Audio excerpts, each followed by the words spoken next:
Oh my, look at all those raspberries. That's 3 days, people. Plus this part in here was full to the top. My neighbors, like I said, they sold their house. I don't know. I mentioned it in a previous video. Anyway, they sold their house and they've been giving away a lot of their stuff. Obviously, I'm buying some stuff, right? Because, you know, offered money, right? And, wait till you see the bricks I got, people. So I gave them some raspberries, right? But this is like 3 days. 3 days worth of... And they're still ripening on the vines. So, needless to say, I am making jam. Hold on. Okay. So I did de-seed, for the most part, with this nifty little machine.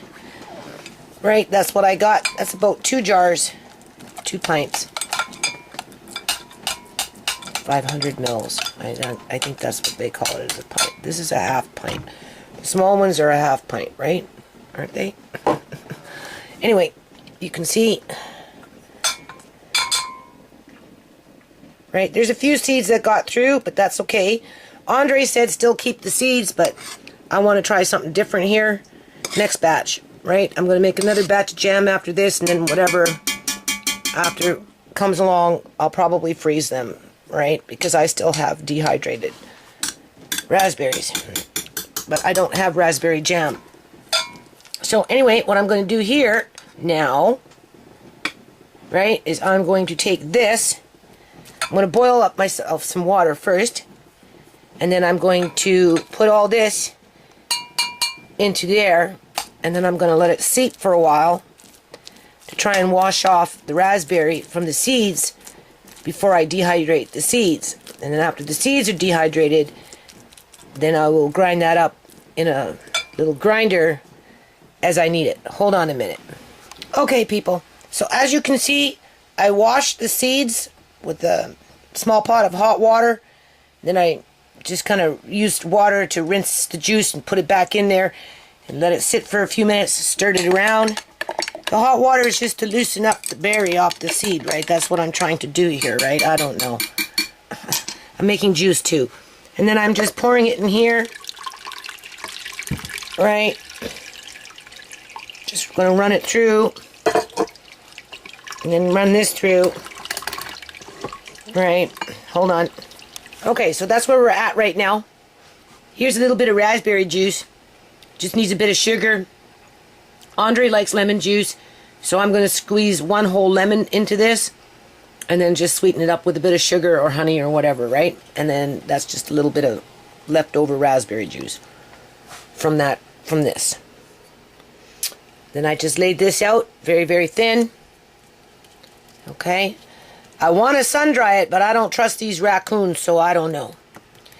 I may just put it in a dehydrator, and then we'll just see what we get after the fact. 18 cups of this stuff. Obviously, there's a few seeds in it, right? But that's okay. I just have to stir it around. It's nice and thick. You can see how thick that is, right? So, the recipe's called 9 cups of berry to 5 cups of sugar, or 6 cups of sugar. Anyway, there's 16 cups here, so I'm probably going to use 9 cups of sugar.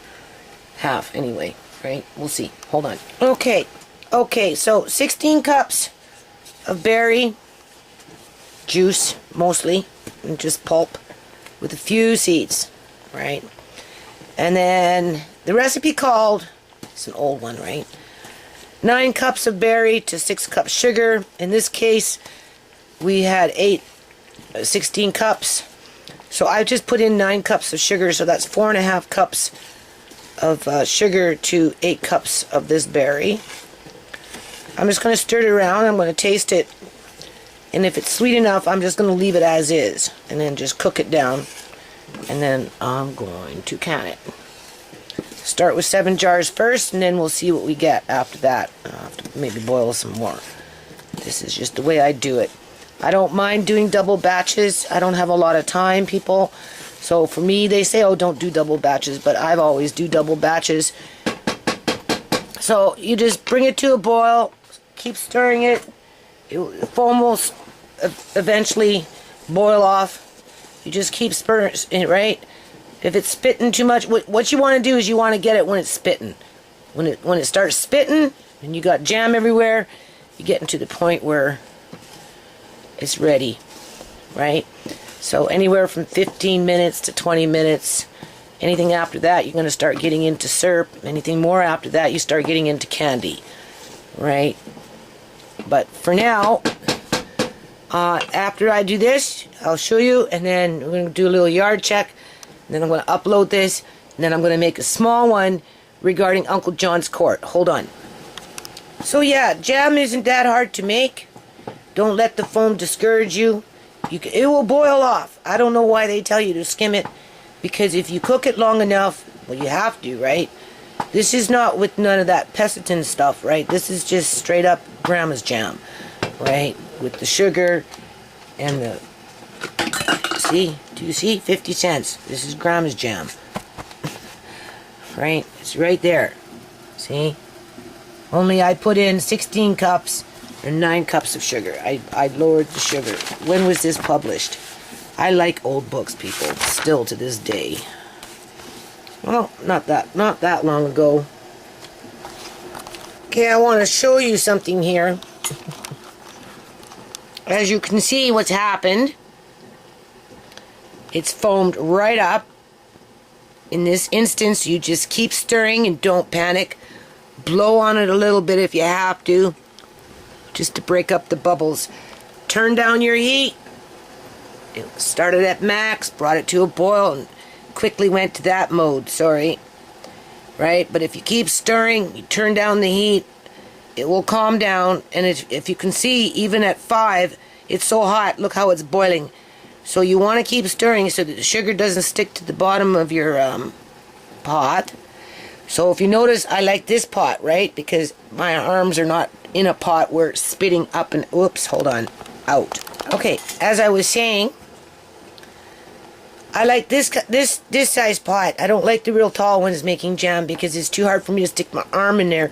And I don't like it when it starts spitting, right? And it's splashing all over my arm. At least in this way, if I want to, I can always take a towel and put it, and I stand back, right? Because it will fly in your face and everywhere, right? I can put a towel on my arm as I'm stirring, and I stand back and I go like this, right? Now, I wanted to point out here, if you notice, the color is starting to change. You can always tell. And because I lowered the heat and I've been stirring, incorporating the bubbles into the jam, right? Now you have to remember this was pressed through that sieve there, so it's, you know, it's still quite runny, right? There's not much seeds in there. But as it cooks, it's going to get richer in color, right? And these bubbles are eventually going to slowly but surely go away. Now in this case, I would start turning it back up because the bubbles have lowered, because you want to keep it boiling. You want to get it, you want to boil it till it's spitting. When it starts, that's how I don't necessarily put it on a plate and put it in the fridge, see how fast and it gels. And when it starts spitting and it's all over the floor and it's all over the stove and it's flying at you, then you know it's getting done. Right? So as I'm stirring, I'm going to start turning up the heat again. If it looks like the bubbles are rising like they did before, just turn it back down and just continue doing what you're doing until you'll see. Okay, so we're back up at 9 almost now. And as you can see, you can start seeing the color, right? The foam is almost gone. And as you cook it, it will disappear. And you're going to get a rich, rich, rich, deep rose color. That's what you're going to get. This is not a blackberry. This is a raspberry. So, you have to keep stirring. Do you know what you see like this? I can stand back if I want to. I can cover my arm up when it starts spitting. It's not spitting yet. If I put it on max, it will spit too soon, right? So this is the kind of boil that you want. Do you see that? It's kind of a rolling boil. But you want to keep stirring it, right, with a flat spoon at the bottom of the pan, right? This is another reason why I like this. Do you see how easy that is, right? And just keep stirring. Otherwise it will burn. The sugar will stick to the bottom very, very quickly.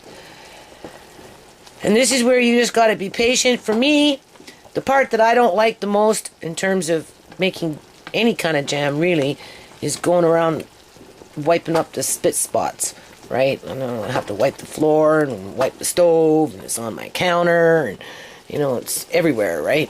Hold on. Okay, so now you can see where we are with the foam. Hardly any left. Now, if you were using that pectin, then obviously, right? I think what the pectin is for is just to bring down the sorry, people. It's just to bring down the cooking time, right? Because that little bit that's there it will be incorporated into the jam. It will disappear. As longer you cook it, the less you'll see it, right? And as you can see, I've got it almost at max now, right? So another 5 or 10 minutes, it's going to start spitting. It's not spitting yet, okay? It's not spitting yet. But watch, pretty soon it won't be long before it's spitting. And when it starts to spit, that's when you know that it's getting done, right? See, this is why you got to keep stirring, people. This is why I like this pot. So I highly recommend go get yourself a big pot like this, right? Because you can do one batch or a double batch, right? It's just the right size. I've tried them in the tall ones, and it's just too difficult, and it's too easy to get burnt. Do you see how the foam is gone now? Almost. Just a little bit left compared to where we were. Okay, so it's almost getting done here, right? Almost. Whoops, sorry. It's my eyes, people. They're getting worse. Do you see any foam? Because it's gone. Do you see how rich that is? So I'm just going to give it a couple more minutes and start putting it in jars. Okay, so I'm rolling on 60s here. Rolling the dice, right? Last ones were half pint. That size, 6 of them. A little bit went in the fridge. And then a pint, which is 6 of them. And a little bit going in the fridge. Hold on. Oh yeah. And the consistency here, right? You can see. Should be okay. If it's too runny, it's sauce. It's like a syrup. If it's too thick, well, you're going to have to heat it up out of the jar. I've got a couple of those around.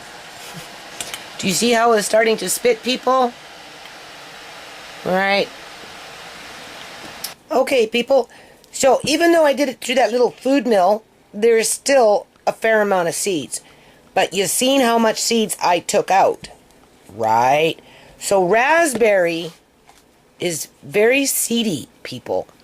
So when you're buying raspberry in a store, keep that in mind. If the seeds are not in the raspberry, you're not getting that much nutrients, because a lot of the nutrients are in the seeds. Now, the reason that I took out the seeds from this batch is because when you eat a seed and you don't chew it completely, it may not digest fully. So you're not getting all the nutrients, right?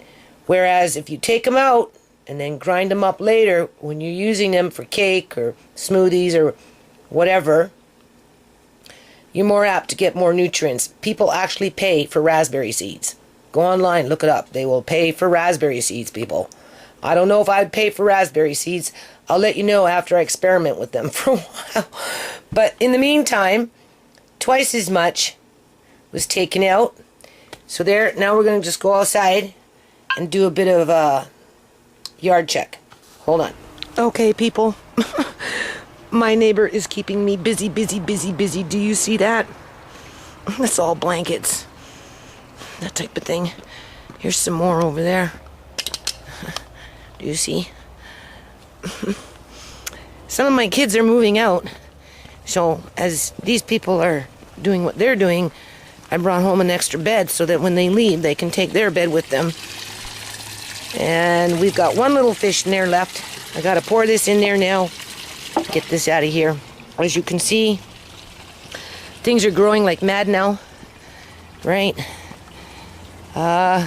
Here's these bricks, people. I got the mother load of bricks coming. My son has to help me with that. Plus, I tell you, I'm feeling so blessed right now. Like, seriously, do you see this? I'm in heaven. Okay, I don't have to actually make these things, and I have the cement for the bricks, right? And I've got the corners, and my son said that he's going to come with his friends and spend a day out here and just kind of do it all in one day. So I'm telling you, everything is coming together at one time. Do you see that? This will be 3 times as much by the time they're all moved over here. And we've got the borders over there, and we've got the cement, and we've got the manpower now. I've got the pumps and everything else. And as you can see, this is going to be a much bigger pond. So, yeah. Oh, the other little thing I wanted to show you before I end this video, it's a Mod Podge video, right? It's this. Right? Isn't that beautiful? Look at those plants. Look at those flowers. They're so beautiful. Look. Beautiful, people. Beautiful, beautiful. I planted a bunch of sunflower seeds. You can see they're all facing the sun this way. Hey, look, do you see? They're all facing this way. And with their happy little faces to come. Huh? Hold on a minute.